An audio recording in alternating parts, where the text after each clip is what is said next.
कृष्णा गाडगीळ आणि sons limited 1832 पासून।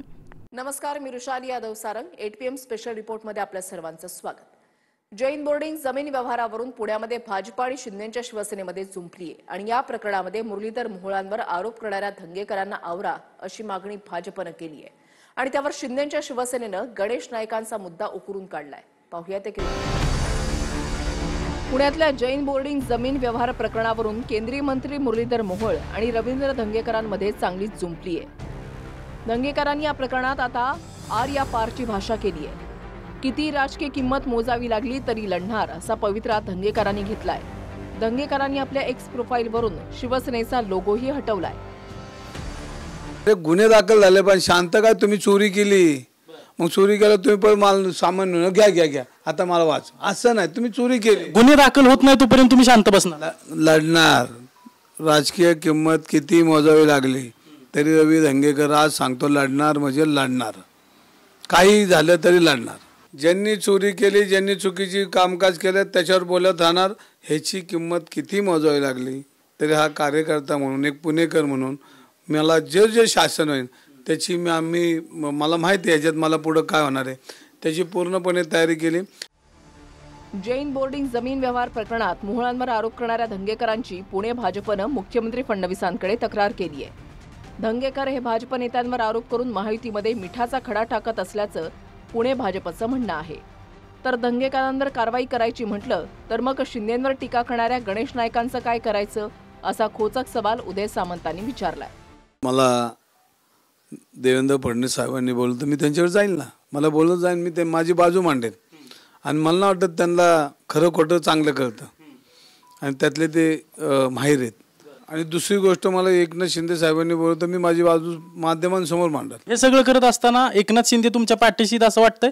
सत्याच्या बाजूने आहेत, ते पुणेकरांच्या बाजूने आहेत आणि विद्यार्थ्यांच्या हिताच्या बाजूने आणि देव धर्म आणि देशाच्या बाजूने 100% असेल। तर महावीरांचं देऊळ घाण ठेवलं असेल आणि विद्यार्थ्यांची जर शिक्षणाची दरवाजे बंद करण्याची काही लोक प्रयत्न करत असतील तर त्याच्यासाठी ते माझ्या पाठीशी ठामपणे उभं राहील, कारण ते शिवसेना प्रमुखांच्या मुशीतनं तयार झालेले नेते। कोणी उठायचं, काही आरोप करायचं, मला असं वाटतं याच्या मागे कोणीतरी चावी देणारा वेगळा असेल।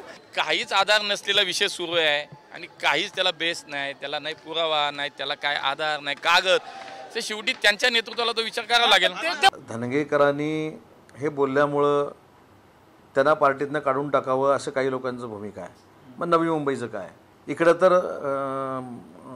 गुंडांबरोबर देखील माझे संबंध आहेत। जसं पुण्यामध्ये चालू आहे तसं इकडच्या परिसरामध्ये देखील चालू आहे। धनगेकरांचे विषय आणि त्याला असलेली झालर ही वेगळी आहे आणि गणेश नाईक साहेबांचे विषय आणि त्यांची जी विषयाची चर्चा होती हा भाग वेगळा आहे। पक्षाच्या चौकटीमध्ये आपल्या नेतृत्वाशी बोलून भूमिका त्या ठिकाणी मांडली तर चांगलं राहील। प्रत्येक ठिकाणी छोट्या मोठ्या कुरघोडी होतच असतात। अशा परिस्थितीनं या ठिकाणी महायुती म्हणून लोकांसाठी आम्ही एकत्र आलो आहे। त्याच्यामुळं आमच्या छोट्या गोष्टी उणीधुणी यापेक्षा महाराष्ट्रातल्या जनतेचं हित महत्त्वाचं आहे। खालच्या स्तरावरच्या नेत्यांनी कार्यकर्त्यांनी महायुतीमध्ये कटुता येईल असं आमच्यासहित कुणीच वक्तव्य करू नये अशी मला अपेक्षा आहे। मला नाही वाटत की धंगेकरांचं उपमुख्यमंत्री शिंदेसाहेब हकालपट्टी करतील म्हणून, कारण त्यांनी जर धंगेकरांची हकालपट्टी केली तर त्यांचे पक्षप्रमुख स्वतः शिंदेसाहेब आहेत का अमित शाह साहेब आहेत याच्यामध्ये लोकांचं कन्फ्युजन होईल। त्यामुळे मला नाही वाटत की एवढी मोठी रिस्क शिंदेसाहेब घेतील म्हणून। माझं फोनवरतून बोलणं नाही झालं भाऊबरोबर, पण मी भाऊला मेसेज केलेला आहे काल रात्री 12 वाजता की भाऊ या कठीण काळात मी 100% पुणेकर म्हणून किंवा वैयक्तिक वसंत मोरे म्हणून तुमच्यासोबत असेल। जैन बोर्डिंग प्रकरणात धंगेकरांना रसद पुरवणारे सरकारमध्ये बसले आहेत असा दावा राऊतांनी केलाय। अलीकडच्या काळामध्ये भारतीय जनता पक्षामध्ये अंतर्गत संघर्ष ठिकठिकाणी उफाळून आले। मोहोळ विरुद्ध धंगेकर हे मोहोळ विरुद्ध धंगेकर नसून मोहोळ विरुद्ध भारतीय जनता पक्षातला एक गट। धंगेकर हा मोहरा आहे। धंगेकरांना माल मसाला पुरवणारे हात वेगळे आहेत आणि धंगेकरांचे बोलवते धनी हे सरकारमध्ये बसलेले आहेत हे मी तुम्हाला खात्रीनं सांगतो. राऊत साहेब रोज काय काय बोलत असतात, आता त्यांना कोण किती सिरियसली घ्यायचे तुम्ही पण ठरवा. राऊत साहेब रोज काय काय बोलत असतात, आता त्यांना कोण किती सिरियसली घ्यायचे तुम्ही पण ठरवा.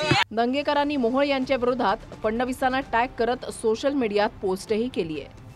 2024ला एक जण मीडियामध्ये बातम्या पेरून मुख्यमंत्री पदाच्या शर्यतीमध्ये आला होता. तो कोण आहे? आदरणीय फडणवीस साहेबांना माहिती आहे. आज तोच घोटाळ्यातून वाचण्यासाठी माझ्यावर पक्ष कारवाई झाल्याच्या खोट्या बातम्या पेरतोय, अशी पोस्ट दंगेकरांनी केली आहे. जैन बोर्डिंगचा व्यवहार करणाऱ्या बिल्डरसोबत मोहोळ पार्टनर असल्याचा आरोप दंगेकरांनी पुन्हा एकदा केलाय.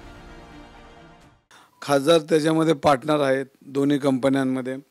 दोन्ही कंपन्यांमध्ये पार्टनर तर कुठं रजिस्टर यावं. आजही गुगलवर ही लोकं दिसत आहेत. पण आज हा युवकांना तुम्ही देवापासून तर विद्यार्थ्यांपर्यंत जे पाप केले हे पाप तुम्हाला फेडावंच लागणार आहे. अजून एक कांड आहे ह्याच्यामध्ये. एखाद्या संस्थेचं रजिस्ट्रेशन संस्था असेल, धर्मदायित्व असेल, त्याच्यामध्ये TDR बी चोरला आहे, APSI चोरला आहे. त्यांनी महानगरपालिकेत संस्थेच्या नावाने प्लॅन पास केला आणि संस्थेच्या नावाने प्लॅन पास केल्यामुळे त्याच्यामध्ये त्यांना APSI जास्त मिळाला. एकच माणूस आहे हो, लक्षात घ्या. आणि त्याच्यावर मी बोलायचं सोडून दिलंय. तुम्ही मला परत मी माझं स्पष्टीकरण द्यायची दिलंय. ऐका, एकच व्यक्ती आहे, आता त्याला काय बोलायचं होते. खरं तर मी माझं स्पष्टीकरण दिलंय, पुन्हा त्याच्यावरती बोलू नये असंच मला वाटतं. गोखले, विशाल गोखले हा माझा मित्र होता, आहे आणि राहणार आहे. यात बदल आहे का? नाहीये. 5 वर्षापूर्वीचा एक व्हिडिओ काढला आणि त्यात सांगितलं की मी जाहिरात करतो. 5 वर्षापूर्वीचा व्हिडिओ आहे तो, कालचा परवाचा नाहीये. माझं म्हणणं जैन समाजाच्या विषयात, जैन बोर्डिंगच्या विषयातली सत्यता तपासा.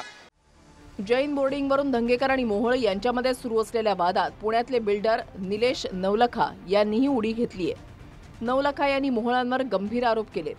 मोहोळ महापौर असताना त्यांनी बालेवाडीमधल्या माझ्या प्रोजेक्टचं काम बेकायदेशीररित्या थांबवल्याचा आरोप निलेश नवलखांनी केलाय.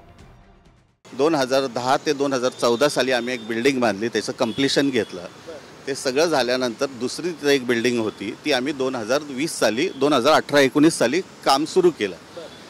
त्याच्यावर बाजूच्या शेतकऱ्यांनी काही हे सगळे नातीगोतीमधली लोक ते मोहोळांकडे गेली आणि मोहोळ साहेबांनी महानगरपालिकेला 2 पत्र लिहिली की याबद्दल हे करावं आणि त्याच्यावर पॉलिटिकल प्रेशर आणून, कारण त्यावेळी ते महापौर होते, बांधकाम विभागाला माझं काम थांबवण्यासंदर्भात त्यांनी काय निर्देश दिले. मला आठवलंय नाही 5 वर्षापूर्वी काय घडलं. मला ते काल जो व्हिडिओ पाहिला कळलं.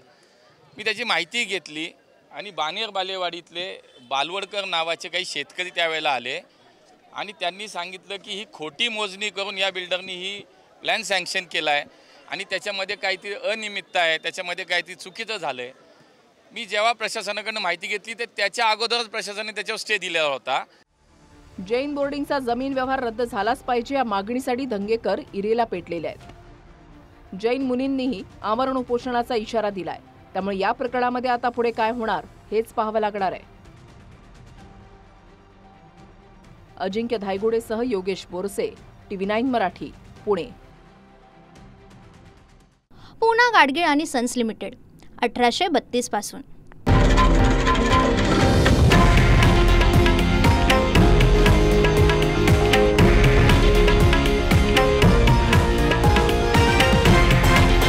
हे आहे देशातील नंबर 1 न्यूज नेटवर्क आणि आपण पाहत आहात TV9 मराठी, एकमेव.